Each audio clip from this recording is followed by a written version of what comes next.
broken up with a hoe, and then furrows are made with the broad-bladed mattock. The sower scatters the seed from a small bag or basket, and sheep follow the sower to press the seed into the tough soil with their feet. Beside the houses in the background are pigeon towers. The Egyptians kept pigeons for food, and they were used for carrying messages, especially for the army. The fields are irrigated by means of the shadoof, which works like a balance, with a bucket at one end of a long pole and a heavy stone as a counterweight. Shadoofs are still sometimes used in the Egyptian countryside. When the grain is harvested, the sheaves are carried to the threshing floor in a net bag hung on a long pole. When a thick layer of grain has been spread on the circular floor, oxen or cows are driven round to break up the ears of grain with their heavy feet. The next process is winnowing, when the grain is tossed up into the air so that the lighter chaff or husk will blow away on the wind. The grain is then taken to be stored in the silos. The scribe makes a careful record of all the grain which is being stored. This was important for taxation purposes, as there was no money in Egypt in pharaonic times.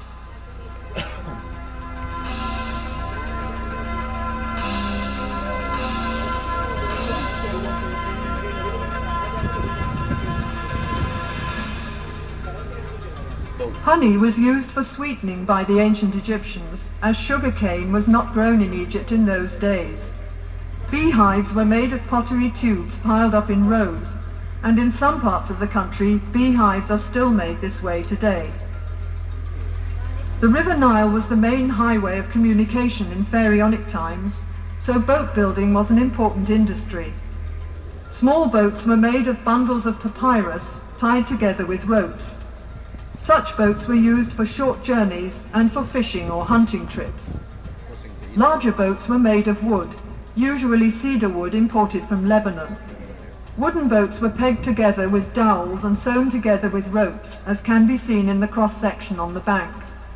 When the boat was put into the water, the wood expanded and the rope shrank, so the boat became completely watertight. A royal boat of this type can be seen in the museum beside the Great Pyramid of King Cheops at Giza. The palm tree was a valuable resource for the Egyptians. The trunk was used in house building, and the branches provided fronds for making mats and baskets, while furniture and boxes were made from the ribs. The boxes were used for storage and as cages for small animals and birds. The Egyptians today still use the various parts of the palm tree for the same purposes. There were many different kinds of fish in the Nile and its canals which made good food, and fishing was also popular as a sport.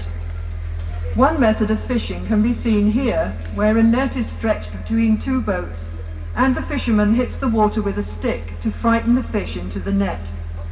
Let's see if he's been lucky today.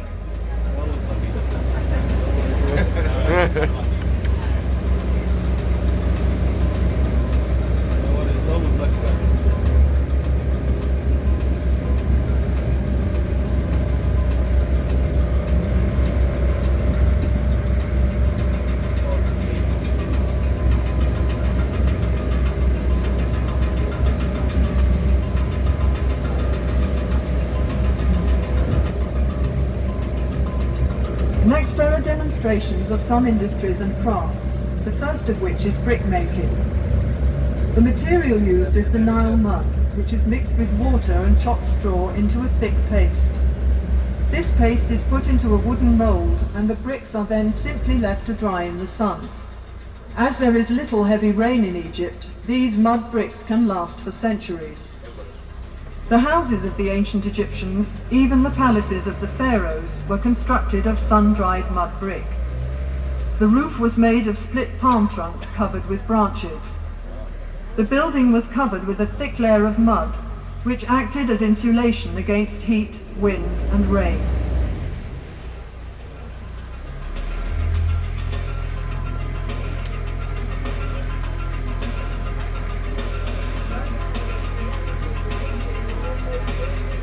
Glassmaking was introduced into Egypt after the military campaigns of Thutmose III about 1450 BC, when captive glassmakers were brought here from Syria.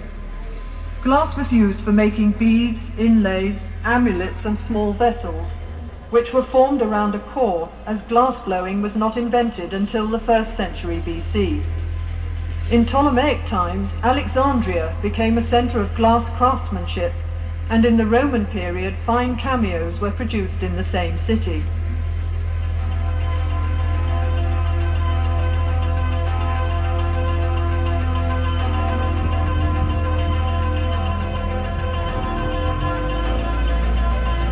The Egyptians are also famous for mummifying their dead. Mummification is basically dehydration, and to speed up this process, the internal organs of the body were removed and preserved separately. The body was dried out by being covered with natron salt, a form of soda found in the deserts of Egypt.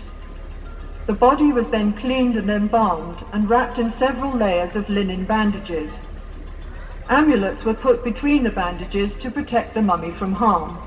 The whole process took 70 days.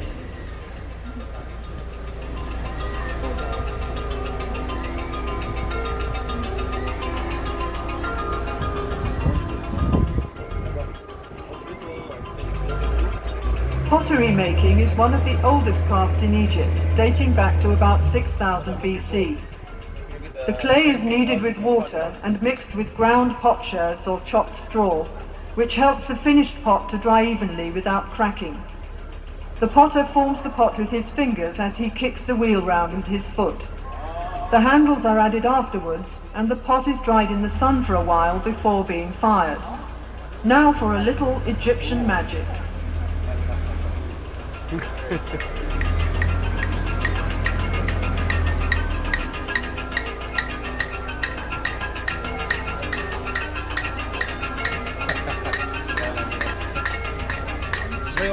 This scene shows the different stages in decorating a stone wall.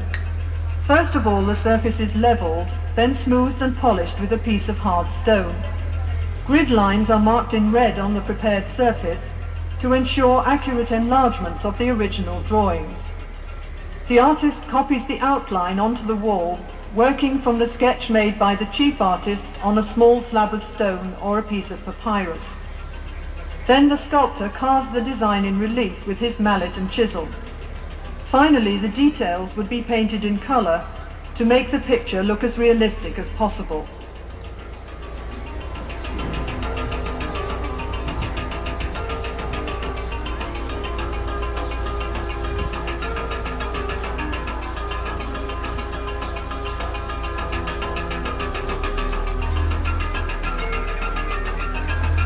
Statues were partially carved in the quarry where the stone for them was cut. First of all, the block of stone is separated from the rock face by hammering wooden wedges into holes cut in the rock. The wedges are soaked with water, and as the wood expands, the block breaks away.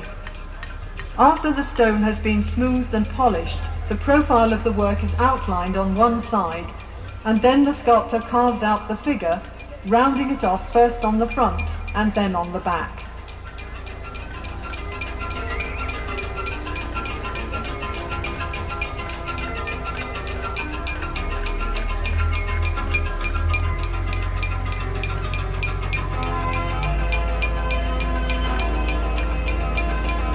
Vases were made from various kinds of stone, particularly alabaster, a soft stone which was worked into beautiful designs. After the rough piece of alabaster has been polished smooth, the inside is hollowed out with a drill with a flint or copper bit. The vase is sunk into the ground to prevent cracking during drilling. Alabaster vases were used as lamps and for storing perfumes and precious oils. Actually, is getting lots of, remember, after the one of the kings.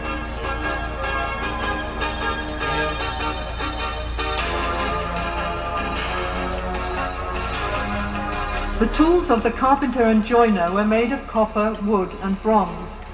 On the left, a man is sawing a log of wood into planks. Other tools used were a hammer, chisel, an adze and a bow drill for boring holes.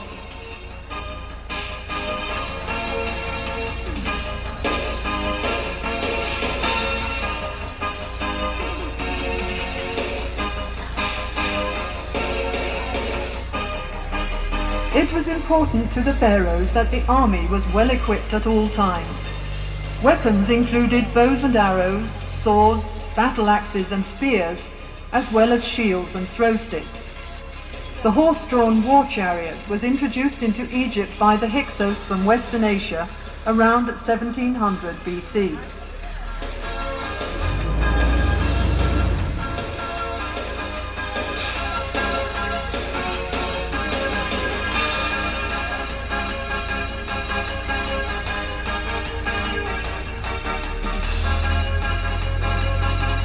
Perfumes were very popular in ancient Egypt and consisted chiefly of fragrant oils and fats.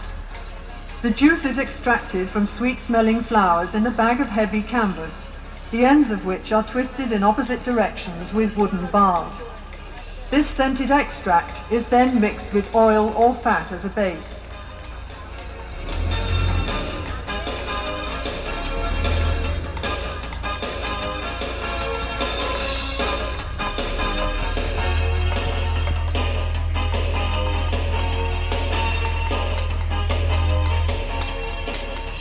Linen made from the flax plant was used by the Egyptians for clothing and many other purposes. Bundles of flax stalks are pulled through a large wooden comb to remove the tops and leaves. The stalks are soaked in water for a few days to soften them and then beaten with a wooden mallet. They are then pulled through a smaller comb to separate the fibers from the outer woody covering, and the good fibers are picked out and spun into thread on a spindle. The fine linen thread is then woven into cloth on a loom. The earliest looms in Egypt were horizontal, and the upright loom was brought to this country by the Hyksos.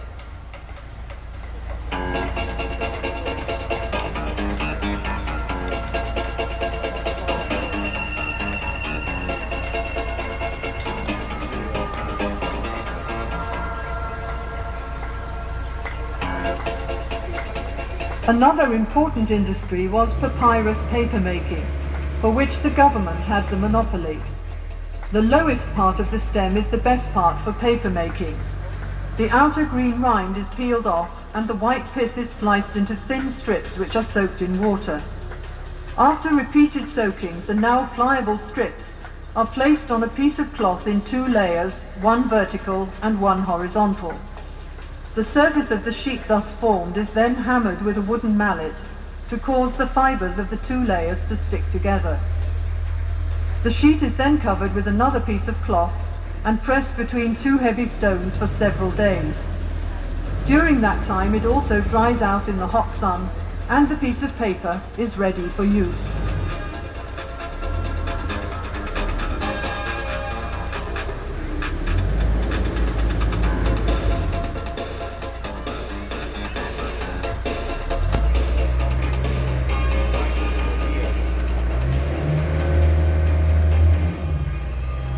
Good wine was appreciated in pharaonic times, and this scene shows the method of winemaking.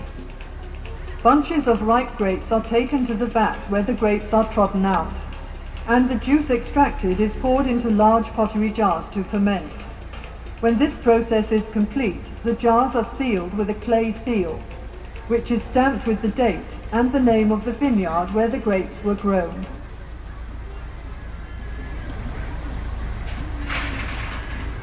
We don't have lights.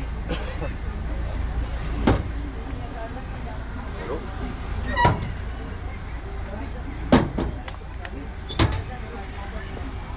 Hello? Hermo? تمام؟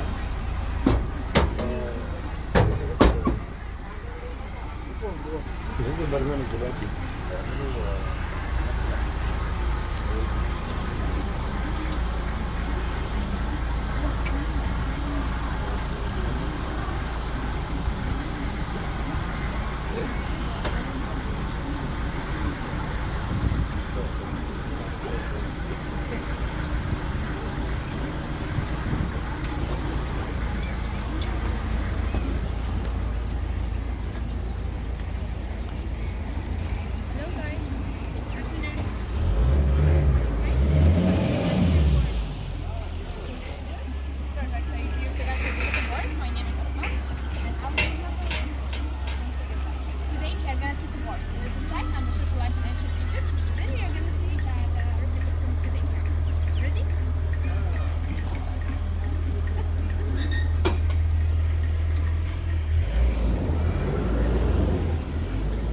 lover.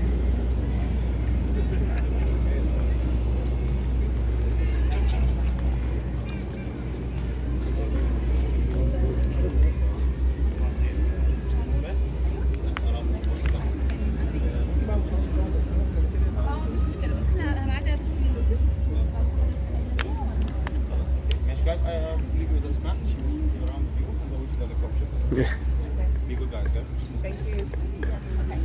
Let's start with the religious life first here. We have a small size Karnak temple which is located at Luxor. Have you ever been to Luxor before? Perfect. Do you remember Karnak temple? Not yet? Okay, this is the small model in Karnak. I've seen it before. Okay, perfect. So the first thing inside Karnak temple, this avenue, which is called the Ram Sphinx Avenue. Why we call it like this? Because we have both sides there is the Ram head. This is like a but it's my answer to that. They have a small statue, can you see? Yeah, this is for the King Ramses II. The king who built this avenue. 3-in-1, around 3 kilometers long. So we made it 3 kilometers to connect King Karnak temple and another temple.